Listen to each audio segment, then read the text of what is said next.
Hello, you are most welcome, ladies and gentlemen, to Real Impartation Moment on Tuesday Night Anatomy with Daniel Okwan. Today's section, we want to look at some aspects of the perineum. My friends, already I've done a video on the perineum. He has given you the general bits of it. And of course, I've also looked at what we call the anal triangle, precisely looking at the ischial-anal foci. Okay, we've done those things. So my friends, if you've not watched those videos, kindly get those video links and watch them. But today, of course, if you've not watched it, there's no harm in, of course, doing this important aspect of the perineum, which we call it the deep and, of course, superficial perineal pouches. More importantly, we want to look at the boundaries of these pouches or these spaces that we find them over there, alongside, of course, looking at the important contents that we can find them over there, by way, of course, the neurovascular structures, alongside some muscles we also mentioned.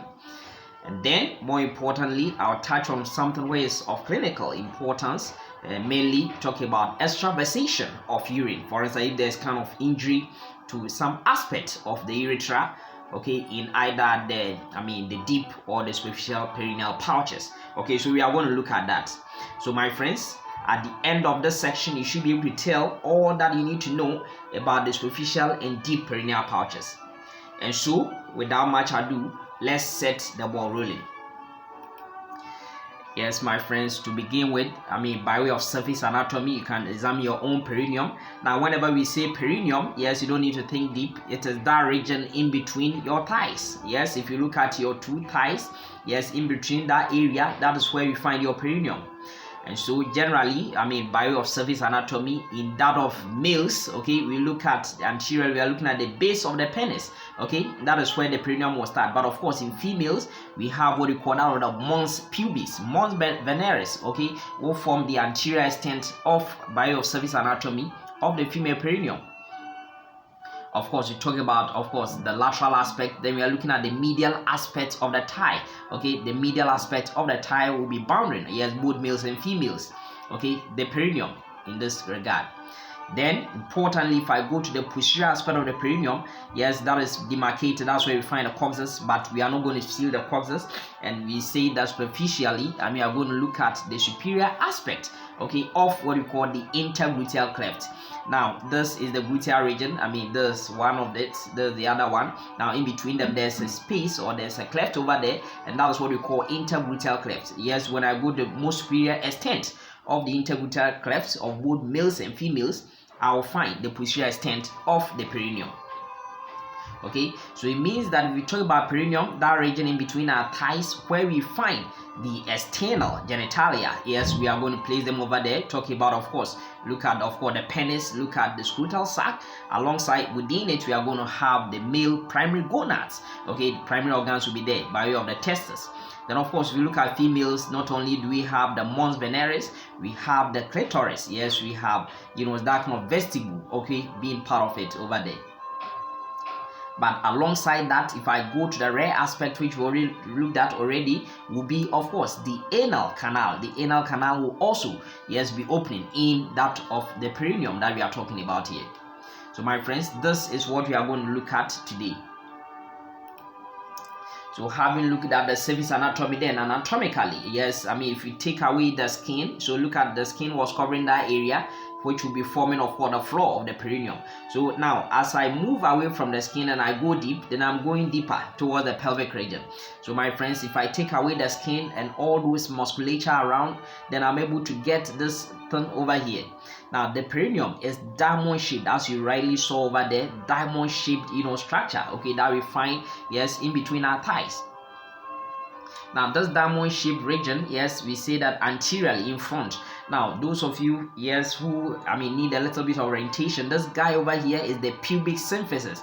And the pubic symphysis, yes, is what it's doing is that it is connecting the two os causae, yes, the two hip bones, the two innominate bones anteriorly.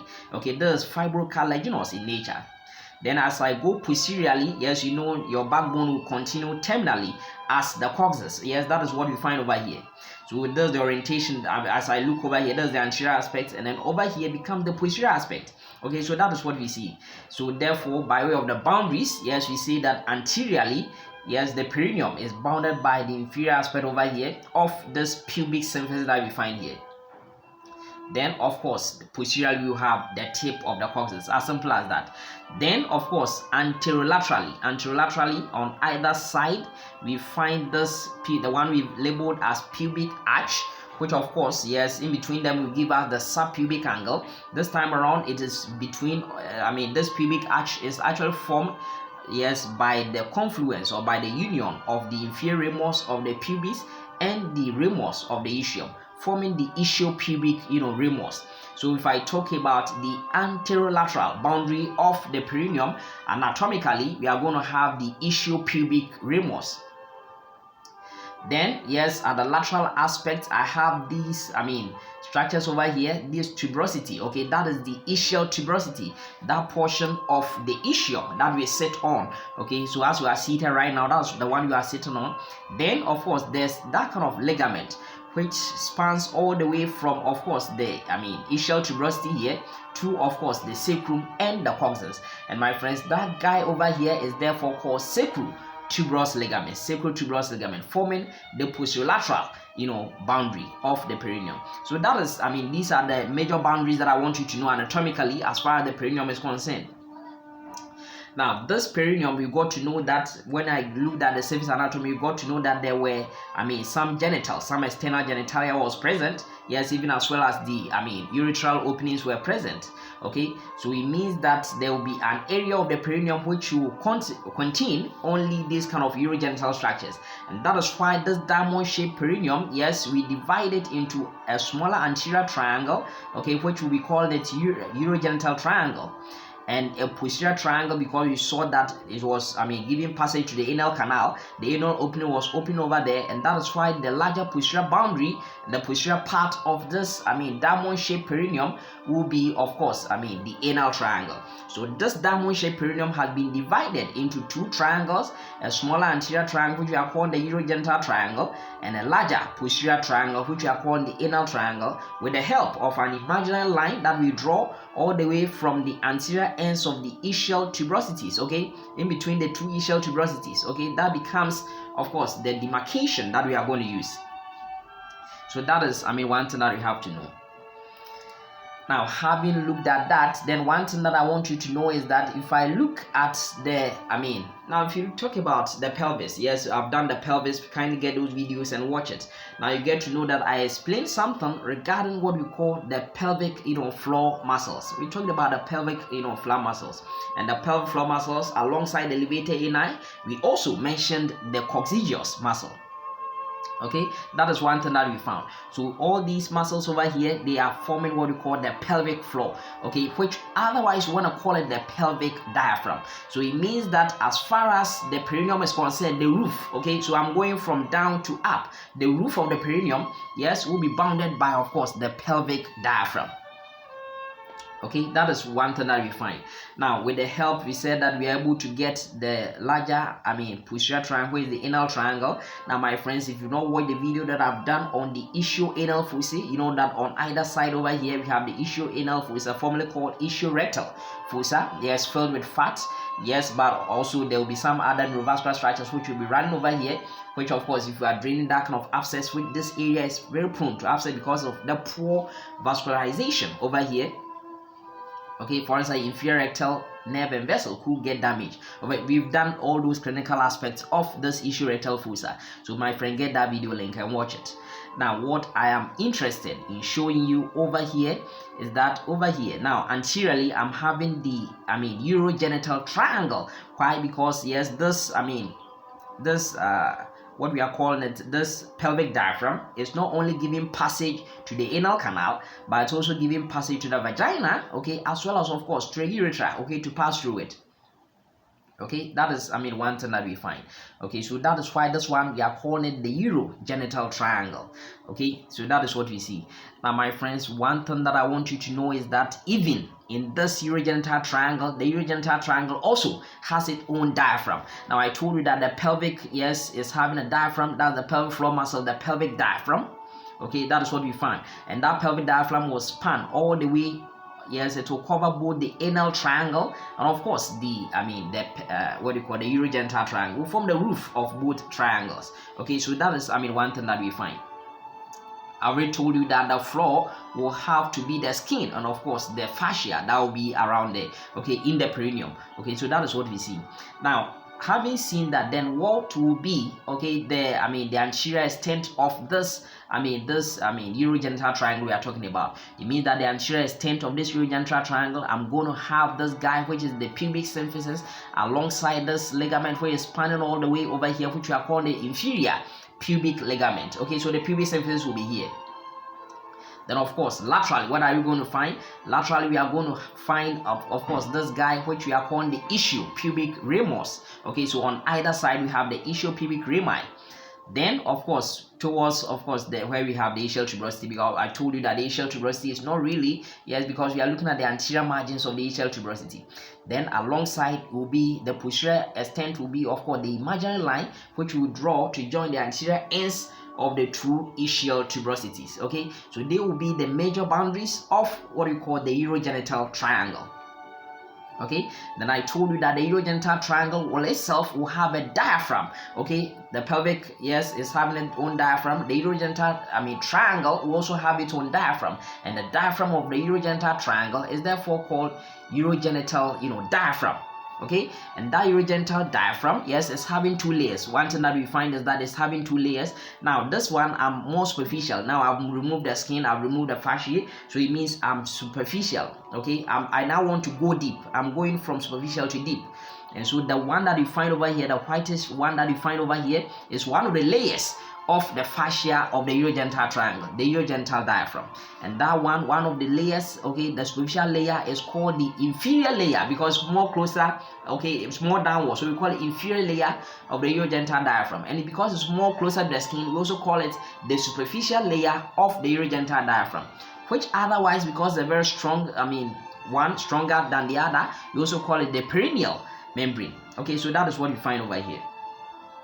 It means that there's another one where is deep to it. When I take off this whitest one, then there's another one where is deep to it, and that deep one will be called the superior layer, or what we call the deep layer of the urogenital diaphragm. That one is not really having a special name. It is the inferior layer or the superficial layer, which is also called the perineal membrane. Now keep an eye on this guy, which is the perineal membrane, because importantly, these pouches that I'm going to explain to you, the major landmark which will be separating the superficial perineal pouch from the deep perineal pouch is this guy over here, which we are calling it the perineal membrane. Now what I'm trying to tell you is that below, any structure which will be found below, which will be in this urogenital triangle, which will be found below, okay, this perineal membrane will be in what you call the superficial perineal pouch, and any structure which will be below what you call the pelvic diaphragm, but of course which will be in between, of course, which will be above this perineal membrane, precisely between of course the superficial layer and of course the deep layer of the perineal of the urogenital diaphragm, yes, will be in the deep perineal pouch. So keep an eye on this perineal membrane, very important, okay, in that regard. Now my friends, whenever I talk about, of course, looking at the distinction between, of course, the anal triangle and of course the urogenital triangle, then something comes into mind. I told you that there's an imaginary line which will be connecting these two things, okay, by way of that kind of the imaginary line which will be joining these two ischial tuberosities. Okay, apart from that, now you see almost at the junction between, of course, the urogenital triangle and the anal triangle in both males and of course in females, we find this structure over here, okay, this tough fibromuscular structure that we find over here. This guy over here, which we are finding, which is, yes, almost in the midline, okay, serving as a demarcation point between the urogenital triangle and the anal triangle, my friends, is called the central tendon of the perineum, which otherwise you want to call it the perineal body. Okay, so that is what we find over here. This is the perineal body. Now my friends, one thing that we find is that several muscles attach to this perineal body. I'm going to explain all those ones to you, but more importantly, this perineal body, yes, is very important, yes, so that it acts as especially in females, yes, because females, yes, they give birth through this vagina. Okay, so this is the vaginal opening, they give birth through this one. It means that this one, the integrity over here is very important, and so this one acts as the tear resistant body that we find over here, which of course we are saying that is found between, of course, this vagina and of course this anal canal. Okay, and one thing is that it's also very relevant in keeping the pelvic viscera in position, so that they do not get prolapsed. Okay, more important, we talk about the vagina itself, alongside of course talk about even the the uterus as well. Okay, so that is one thing that you have to know. Now, in any situation where there's that kind of anticipation that this thing can get torn, yes, because of the cephalopelvic disproportion, okay, yes, the head of the baby is too large compared to this vaginal opening, yes, it cannot stretch enough, then what is going to happen is that there will be the need for episiotomy, so that we don't cause rupture or compromise to this perineal body. Okay, that's what you find. But more importantly, one thing I want to show you over here is that those muscles which are attached, majority of those muscles which are attached, which I'm going to show you, yes, they are in what we call the superficial perineal pouch. But before I even go on to explain that one to you, there's one thing that I want to show you. Yes, let me start with this one. Now, this is the bulb of the penis. This is the bulb of the penis. Similarly, this area represents the bulb of what we call the vagina. The bulb of what you call the vagina, that's the bulb of the penis, and that is why, yes, we are going to call the muscle which will be surrounding this area over here, yes, it's known as, in both males and females, we are going to call it the bulbospongiosus muscle. Very important, yes, it's having that kind of around the spongy aspect, so we call it bulbospongiosus muscle. My friends, this bulbospongiosus muscle, yes, finds attachment to this perineal body. That's what I want to show you. It finds attachment to this perineal body. It is also because I told you that this whitish thing that we find over here is what we call the the perineal membrane. Anything which is found superficial or below this perineal membrane will be a content of what we call the superficial perineal pouch. So justifying that this bulbospongiosus in both males and females, yes, will be in what we call the superficial perineal pouch. My friends, one important thing is that this, especially in males, what is happening is that this bulbospongiosus is relevant, of course, expelling that kind of urine, okay, from the urethra. That little drops of urine will have to be expelled through the contraction, okay, of this, bulbospongiosus muscle. My friends, even at the point of erection, this time around in both males and females, yes, because at the end they can see that it is connecting to, of course, the bulb of the clitoris, yes, as well. So that is why, yes, it is very important in both males and females, especially males, okay, so that it gets, that kind of, it gets contracted, and of course during the final stages of erection, okay, it compresses the veins that will be in over here, okay, so that what are we talking about? If the veins are not draining the blood, then erection is of course maintained, okay, for that kind of tumescence, okay, for that swelling, okay, maintenance of that kind of erection. Okay, so that's very important. The bulbospongiosus, not only relevant in bringing out that kind of urine, okay, emptying the urinary bladder, that kind of urine through the urethra, but also very important in maintaining that kind of tumescence, ensuring that there's that kind of engorging, okay, in the penis. The final stages, we want to ensure that the penis erect for a long time, maintain pregnancy. Okay, that is what is happening. My friends, apart from that, let me be quick and tell you another muscle. There's another muscle over here, which will be, of course, this time around, the only thing is that it's not attaching to this perineal body. So keep an eye on this muscle over here. This muscle that we find over here, yes, from the ischium, okay, ischial tuberosity, all the way to, of course, the cavernous bodies of the penis and the clitoris. That guy is known as the ischio cavernosus muscle. Yes, it's so attaching to what we call the crura of both, the penis and of course the clitoris. Yes, that is what we find, the ischio cavernosus. So keep an eye on this one. It is also in the superficial perineal pouch, only that it is not attached to, of course, the perineal body. My friends, this ischio cavernosus is very important, yes, more especially in males. Again, yes, males, our erection is more important for us compared to that of females. Why? Because this guy over here will provide extra rigidity, okay, to, of course, the penis that we find over here, yes, by compressing, okay, what we call the penile urethra. Yes, in females will compress, of course, the penile of the, what do you call it, the crura of the clitoris. Okay, so that is what is going to happen.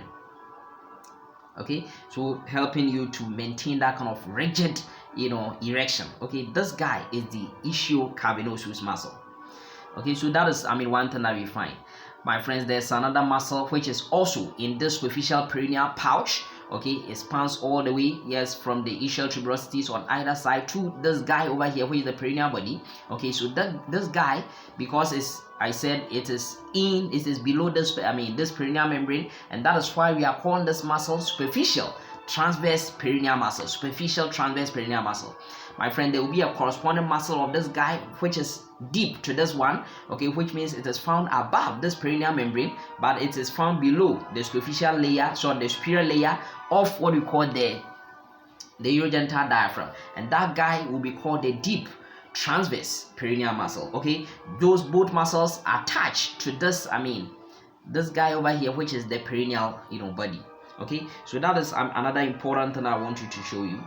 Now, beyond that, you can see this guy over here. Let me come a bit to the anal triangle. You see there's the opening of the anal canal, the orifice. Now you see that the muscle which surrounds it, yes, is of course the external anal sphincter. The external anal sphincter. You know that internal anal sphincter is made of smooth muscle. That of external anal sphincter, yes, is exclusively made of skeletal muscle, and that is why it will be, yes, voluntarily controlled. And my friends, this guy which is over here, we identified three areas over there. Now we have that portion. You can see there will be the portion over here, this portion over here, okay, the one my cursor is running over there, yes, is what we call the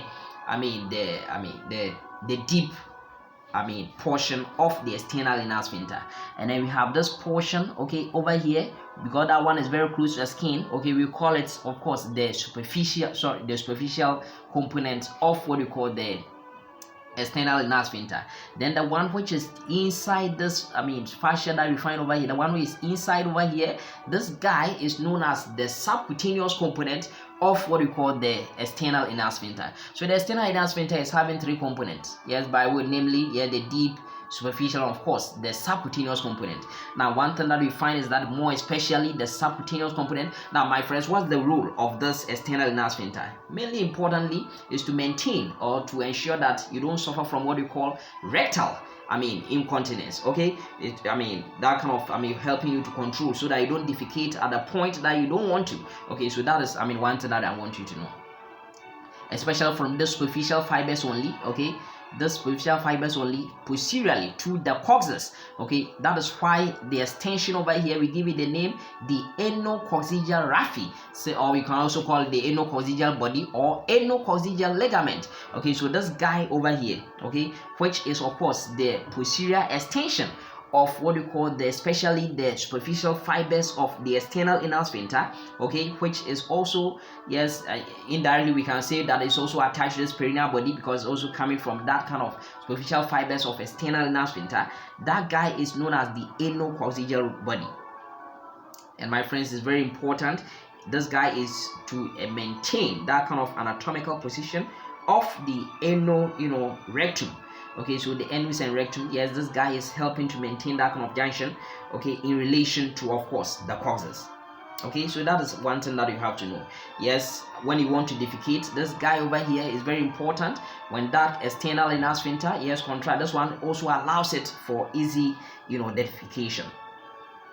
But more importantly, it also contributes to, of course, maintenance of continence. Okay, so that you don't defecate at a point that you don't have to. After all, it is posterior extension of the superficial fibers of what we call the external anal sphincter in both males and of course females. Okay, so that is one thing that we have to know about all these guys that we are talking about by way of those muscles which are attached to, of course, the perineal body, those ones which are in, of course, the superficial perineal pouch, and those ones which will be in, of course, the deep perineal pouch. And I also tied on these guys which will be inside, okay, the anal triangle that we find over here. Okay, so that is that one that I want you to know. We will see other things as we move on. Now, my friends, precisely, let's focus on what we are talking about. We are looking at what we call the superficial and the deep perineal pouches. Now, I'm going to begin with the deep perineal pouch. Now, my friends, look at it just to get a bit of orientation. We are looking at the area. So we've taken a sagittal section. Okay, this is actually not a mid-sagittal section. This is the bony component. This is not. You're supposed to have, of course, what we call the pubic symphysis over here, but we have taken a section through the bone. Okay, hemisection over here. Now, what I find over here is that if I go to the lower aspect, now there's the pelvic cavity, the true pelvic cavity, and we are having the obturator internus over here. We are not looking at that. We are looking at those ones which are forming the floor of the pelvis. Okay, forming the pelvic diaphragm. Okay, by way of the levator ani, and of course by way of what we call the coccygeus. I told you that those ones will be at the upper aspect over there. Will be the roof of what we call the both of the perineum, both in the anal triangle and of course the urogenital triangle. But right now I'm concentrating on the urogenital triangle. Now please look at it. I told you that even below this pelvic diaphragm, yes, in the urogenital triangle, the urogenital triangle also has its own fascia. Okay, it has its own diaphragm, and my friend, I told you that diaphragm is bilayered. It's having two layers. One of them is a bit upward, so you can see there's one layer over here, okay, a very thin layer. And my friends, this thin layer, because above over here we say it is the superior layer, or because it's more deeper, okay, as I go upwards I'm going more deeper, so we say that this one is the deep layer of what we call the urogenital diaphragm. Okay, so that's one thing I want you to know. And then the one below over here, yes, the one I showed you, the whitest one I showed you, is what called the inferior layer, because it's low and because it's very close to the skin. We say it's also called the inferior layer or the superficial layer of what we call the urogenital diaphragm. That is the perineal membrane. Okay, the one highlighted over here. Now we say that in between them, okay, between the superior and inferior layers of the urogenital diaphragm, the potential space over here is what we are calling the deep perineal pouch. Okay, so that is one thing that we find. Now the first thing I want you to know is that you should be able to tell us the boundaries of this deep perineal pouch. So what are the boundaries of the deep perineal pouch? My friends, if I talk about the roof, okay, the one above here, then you know it already. Yes, it's going to be the superior layer of what we call the urogenital diaphragm. My friends, once I talk about the roof, then how about the floor? My friends, the floor is going to be this perineal membrane, as simple as that, or the inferior layer or the superficial layer of what we call the urogenital diaphragm. Now, how about the posterior aspect? My friends, the posterior aspect will be the fusion of these two layers. So the posterior wall of this deep perineal pouch will be contributed by the fusion of what we call the superior and inferior layers of the urogenital diaphragm itself. That's what we are seeing. Now, my friends, how about the anterior wall? Now, the anterior wall, there's a ligament over there, and my friends, that ligament is what we call transverse. It's running transversely, so we call it transverse perineal ligament. So that's the guy over here, transverse perineal ligament. Now, if you've seen, of course, the roof, we've seen, of course, the floor, the posterior and anterior wall. How about the lateral wall? So on the lateral aspect, what do we see? Now, you see that this bone goes all this way, my friend. The one I showed you, that will continue to the lateral wall. That guy over here, what did we realize in the lateral wall of what we call the perineum? We said that it was bounded by, of course, the ischiopubic ramus. So similarly, for the deep perineal pouch, it will be bounded by the ischiopubic ramus. As simple as that. Okay, so these are the boundaries of the deep perineal pouch that I want you to know. Now, my friends, having looked at the deep perineal pouch, what are we talking about? Now, look at this. Now, this is representing the levator ani. The levator ani contributing to what we call the roof of the perineum. We are saying that this perineum, yes, we've divided into the anterior triangle, which is the urogenital triangle, and the posterior anal triangle. We are looking at the urogenital triangle, and we say the urogenital triangle, there are potential spaces over there, and with the help of this guy over here, which is over here, this guy, the one over here, which is, we are calling it the inferior fascia or the inferior layer of the urogenital diaphragm, which we are also calling it the perineal membrane. Okay, this perineal membrane, it means that this is the inferior layer. It means if I come upwards over here, this becomes the superior layer, which we've seen already. Now, the space in between them is what we call the deep perineal pouch. Okay, the deep perineal pouch. It means that below over here we are going to have what we call the superficial perineal pouch.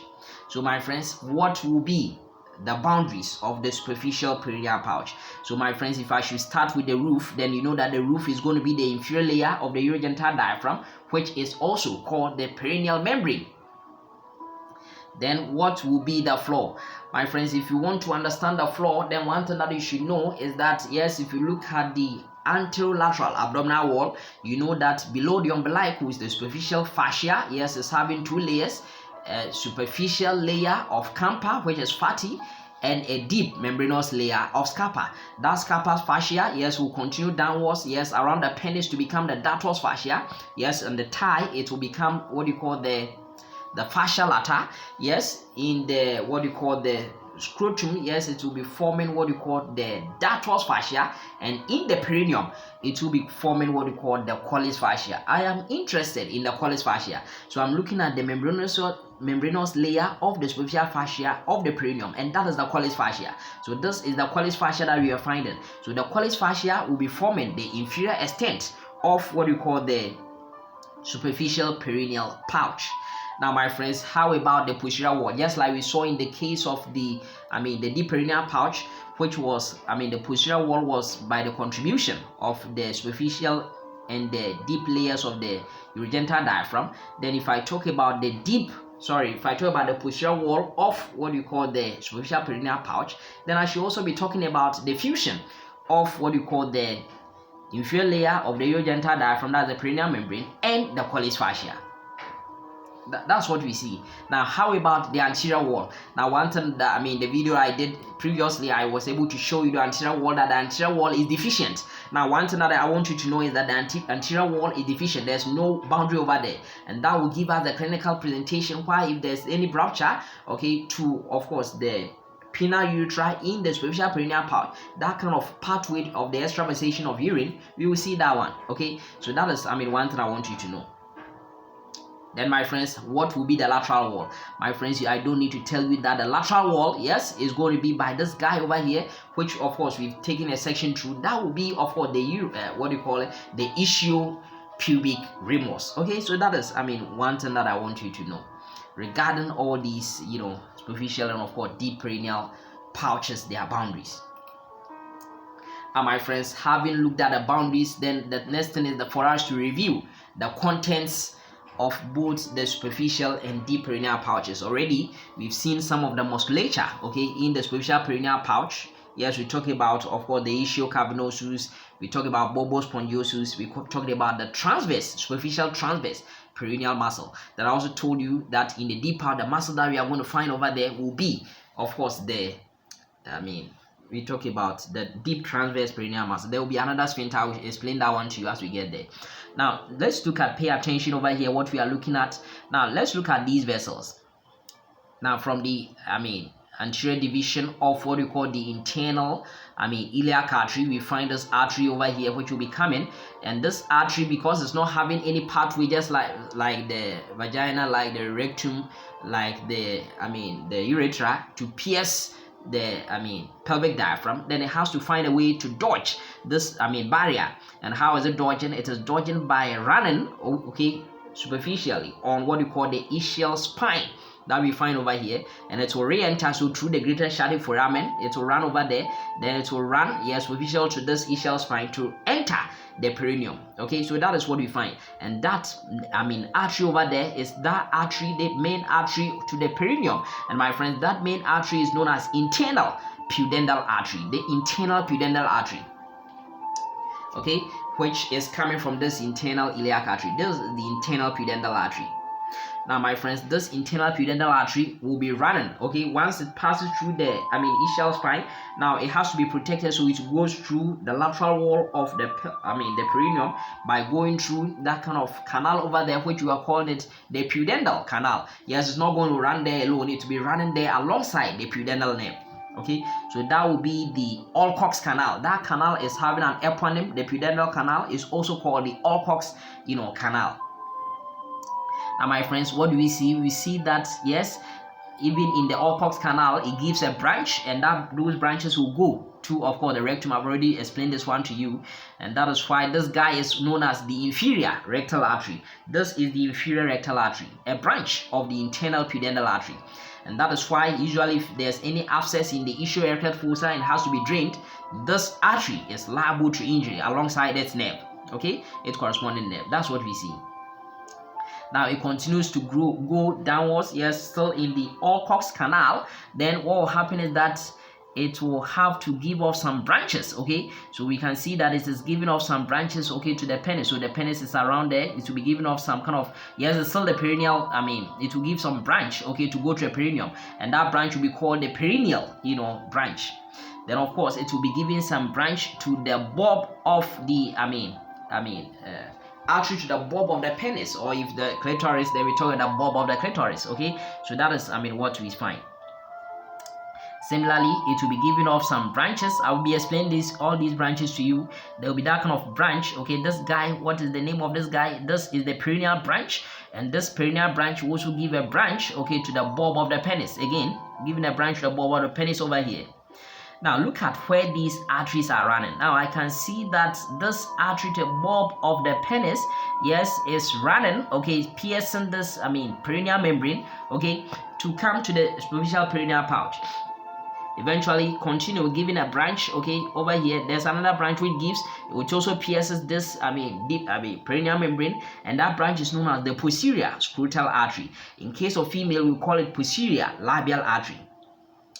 Now right now what I want to tell you is that if I have any branch which pierces this membrane, okay, the lower layer of the urogenital diaphragm, that's the perineal membrane, then that structure or that artery becomes a content of both the superficial and deep perineal pouches, because initially for you to pierce it, okay, from upwards downwards, then it means you are leaving the deep perineal pouch into the superficial perineal pouch. So this artery that we have looked over here, this artery is known as the posterior scrotal artery, which is a branch of this perineal artery, okay, which is a branch of what we call the internal pudendal artery, alongside this artery, which we are calling it the bulb of the artery of the penis, okay, or the clitoris, is also piercing it. Okay, so that is one thing I have to know. Now there will also be another artery. This artery, you can see that it is running in the deep perineal pouch. It is not piercing the superficial, it's not piercing the perineal membrane. It is rather piercing the transverse perineal ligament, okay, to come and supply, of course, this penis over here. And what is that artery known? We call it the deep artery, okay. So we have this artery, which we are calling it the deep artery of what we call we are calling it the dorsal artery of the penis. So my friends, one thing I want you to know is that those ones which will be confined to the deep perineal pouch only, without piercing the perineal membrane, will be only this guy, which I want you to keep an eye on, is this guy which we are calling the dorsal artery of the penis, the dorsal artery of the penis.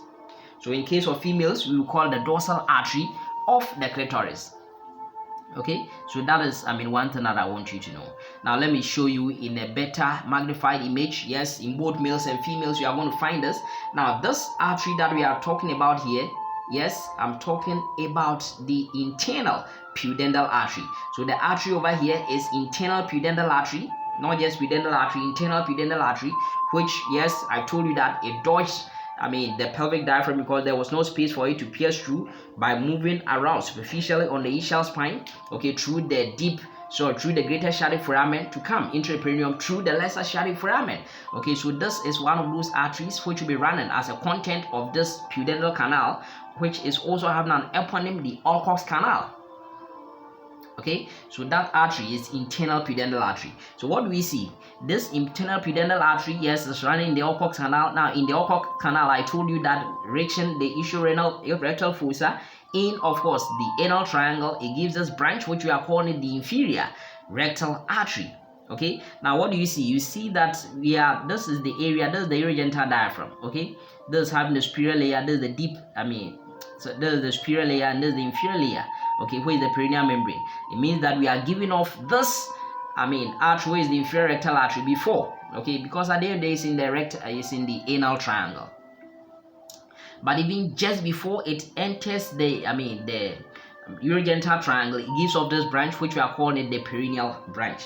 And I told you that the perineal branch, yes, will give off, those kind of, branch which may be going to the bulb of the penis. But more importantly, it will give off this branch, which I'm interested in, is the posterior labial artery. The posterior labial artery, which, yes, you may also call it the posterior in case of females. Then it becomes, in case of females, we are calling it posterior labial artery. In case of males, we are calling it posterior scrotal artery. Okay, so that is what we find. Now, my friends, what does it tell you? It tells you that this guy over here, with the posterior labial or scrotal artery, did not pierce this, perineal membrane. And therefore, it is exclusively confined to the superficial perineal pouch. So please, that is one important thing that I want you to know, okay, over here. Now, let's look at it as it goes through, is as this, internal pudendal artery is in the urogenital diaphragm, is in the deep perineal pouch. Yes, one thing that we find is that it gives off a branch, again, to the bulb of the penis. Okay, so it tells me that the bulb of the penis will have to pierce, okay, this guy over here, which is of course the perineal membrane, and therefore the artery to the bulb of the penis, which is given off by what you call the internal pudendal artery, will become a content of both the deep and of course the superficial perineal pouches. Yes, as we move on, yes, it will give off a branch, and this time around the branch is going to, of course, the clitoris or the penis, and that's the one I told you that it will be piercing, of course, the transverse perineal ligament. And the one which will be going over there, yes, is the artery to, of course, the clitoris dorsal, the dorsal artery of the clitoris or the dorsal artery of the penis. It will not be piercing this, this perineal membrane, and therefore it is also a content which is confined to what you call the deep perineal pouch only. The deep perineal pouch only. Please get to understand these things. Okay. But another branch that we see, which is the deep artery of the clitoris or the deep artery of the penis, the one we saw, the deep artery, yes, it will rather be piercing this perineal membrane. Please get to know that. So right now, one thing I want you to know is that you don't need to cramp all these things, but know that there are some of them which will be piercing the perineal membrane and therefore become content of both superficial and deep. And therefore, the one I want you to know is that the one which will be confined to, of course, the deep perineal pouch only, yes, will be the continuation of the internal pudendal artery, okay, in the deep perineal pouch. That's one thing, deep perineal pouch only, alongside, of course, the dorsal artery of the clitoris or the dorsal artery of the penis. These are the only blood vessels that I want you to know confined to the deep perineal pouch only. But those ones which are also going to be confined to only the superficial perineal pouch will be this guy over here, which we are calling it, of course, the perineal branch, which will be given off over here, which of course will be continuing giving this branch, which is of course the posterior labial or the posterior scrotal artery. That's what I want you to know for now. Okay, so please keep an eye on that one. Now the remaining ones, like talk about, of course, the artery to the bulb of what you call the penis or the bulb of the clitoris, and of course the deep artery of the clitoris. Yes, they will have to be content of both the deep and the superficial perineal pouches. Now, my friends, having looked at the blood vessels, then it makes sense that we also look at the nerves as well. And if you look at the nerves, there will be one nerve too which will be running also in the Ulcus canal, and that one will be, of course, that main nerve, okay, somatic nerve to the perineum, and that nerve is what we call the pudendal nerve. I will be showing you that one, the pudendal nerve. I'll be showing you. Yes, that one will also give off, inferior rectal artery to go and supply, of course, those skeletal muscles, external and sphincter, for instance. Yes, we're going to supply these guys. Then I told you that it will also be giving off some kind of perineal branches, and those perineal branches, yes, will be giving off, of course, this posterior, labial or posterior. In case of that of, males, it becomes scrotal artery, as well as, of course, other somatic branches to, of course, those kind of bulbous sponiosus, ischius cavernosus, and what have you. Okay, so there are those things that I want you to know. But the more reason why I want to show you this guy is that in, of course, the perineum, yes, in the females, in the vestibule, we also find this gland over there, which is also confined to the superficial perineal pouch. My friend, this guy is what we call the Bartholin's gland, the Bartholin's gland. And you know that the Bartholin's gland is otherwise known as the greater vestibular gland. Okay, that guy over there. And one thing that we know is that usually, yes, if it gets, infected more, the common infection which may result in that kind of abscess formation is the E. coli, or sometimes, talk about the staphylococcus, okay, aureus may cause that kind of, that abscess to form over there. If it becomes recurrent, and then there will be the need for mass supinization to take place over there. This is the greater vestibular gland. In case of males, yes, this is the one which will cause lubrication of the vagina, okay, or the introitus prior to coitus. Okay, that is one thing that we have to know. But in case of males, then the one which you have to wash the urethra, that one which you have to lubricate it, yes, will have to be the Cowper's gland, which is otherwise called the bulbourethral gland. The bulbourethral gland, yes, it is confined to the deep perineal pouch. So what I want you to know is that the homologue, in case of the females, which we are calling it the greater vestibular gland or the Bartholin's gland, is confined to superficial perineal pouch. In case of males, the Cowper's gland or the bulbourethral gland is confined to the deep perineal pouch. I'll show you that. So my friends, what are we talking about? What I'm saying is that there are those nerves from S2, S3, S4, ventral rami of the lumbar plexus. Yes, I see this guy over here, of the lumbosacral plexus. I see this guy which we are calling the pudendal nerve. Okay, so that is the one that we find over here, the pudendal nerve. Yes, we're going to give that kind of the main nerve, giving somatic innervation to those structures in the perineum, the main nerve over there. I told you that one too will have to also be, there's not having any space to pierce through the pelvic diaphragm, and therefore it will dodge by going through, of course, going out of the pelvic cavity through the greater sciatic foramen, and then running superficial, okay, external to the what you call the ischial spine. Yes, it will enter, okay, the perineum through the lesser sciatic foramen. So this guy which will also be running in what we call the Alcock's canal or the pudendal canal, which is contributed, yes, I've explained this one to you, mainly by what we call the obturator internus muscle fascia. Okay, is this guy. I didn't say obturator membrane, I said obturator internus fascia. Please get to understand these things. Okay, that is that guy, pudendal canal. And then over there, yes, in that canal, yes, it gives off that kind of branch which we are calling it the inferior rectal branch, okay, to, of course, the rectum, to go and give that kind of motor supply to it. Then one other thing too is that to external inner sphincter, actually, to give that motor supply to it. Then it will continue, yes, in the Alcock's canal. Then eventually it will enter what you call the urogenital diaphragm, urogenital triangle. And my friends, in the urogenital triangle, before it enters, it gives off this branch which is called the perineal branch. Okay, that's the perineal nerve of the pudendal nerve. It means that one wasn't, will not pierce this perineal membrane. Then, of course, this perineal branch, yes, will also, these are the perineal branches. This perineal branch will give off this branch, okay, which will also, this time around, it will pierce. Please get to know, keep an eye on this. This time around, it will pierce the, lower, perineal membrane. That is the posterior scrotal nerve. The posterior scrotal nerve. So my friends, I told you that the posterior scrotal artery, okay, or the posterior labial artery did not pierce it. Okay, it came around this way. It didn't pierce the what you call the perineal membrane. But in the case of what you call the posterior scrotal nerve, okay, which is a branch of this perineal nerve, okay, of the pudendal nerve, it will pierce this perineal membrane. Therefore, a content of both the deep and the superficial perineal pouches. Okay, that's an important thing I want you to know. Keep an eye on that. Then one other thing too is that, yes, to continue to give off this branch, yes, there will be a branch which will be given off over here. And my friends, this branch is known as what we call the dorsal nerve of the penis. My friend, just like the dorsal nerve of the penis, just like the dorsal artery of the penis or the clitoris, the dorsal nerve of the penis or the clitoris, yes, will also not pierce the perineal membrane. So just pierce the transverse perineal ligament, and therefore exclusively a content of what we call the the deep perineal pouch. Okay, so that is those important things that I want you to know. Now, of course, if you talk about so for now, the nerves that I want you to know, which are confined to the deep perineal pouch only, okay, just think of, yes, the dorsal nerve of the penis, the dorsal nerve of the penis.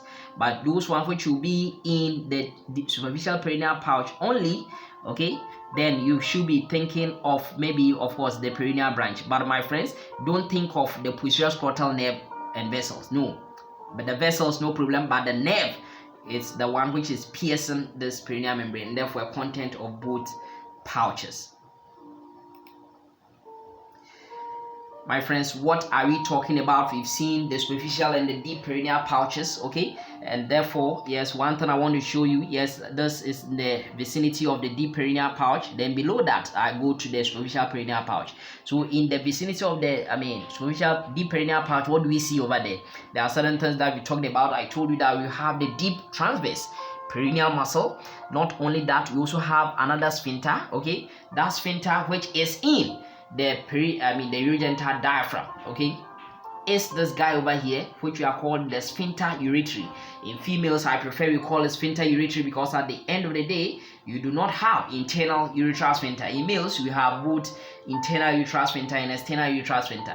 So this one, if it were to be a female, I prefer to call it sphincter uretri. Sphincter uretri is also a content of the deep perineal pouch. Now, I told you that the male gland, which we are calling it the bulbourethral gland, the one over here, bulbourethral gland, which is having an eponym, the Cowper's gland, yes, it is also confined to the deep perineal pouch. But my friends, there's a catch. The catch is that the duct that will be conveying the secretion, okay, from the bulbourethral gland, okay, to, of course, the penile urethra, my friend, that duct will have to pierce the perineal membrane, and because it pierces it, it means the duct of the butt of the bulbourethral gland, yes, it's a content of both the deep and of course the superficial perineal pouch, the proximal part being in, of course, the deep, the distal portion being in, of course, the superficial perineal pouch. So please keep an eye on that. Okay, so that is one thing I want you to know. Yes, we've talked about the dorsal nerve of the penis, we've talked about the dorsal nerve of what we call the clitoris. Yes, we also talked about the corresponding artery as well, that they will be confined to, of course, the deep perineal pouch. But one thing I told you, which I said is the posterior, okay, this time we didn't bring the posterior. I want you to know the posterior scrotal nerve is not exclusively found in the deep perineal, superficial perineal pouch. It's a content of both the deep because it pierces this membrane.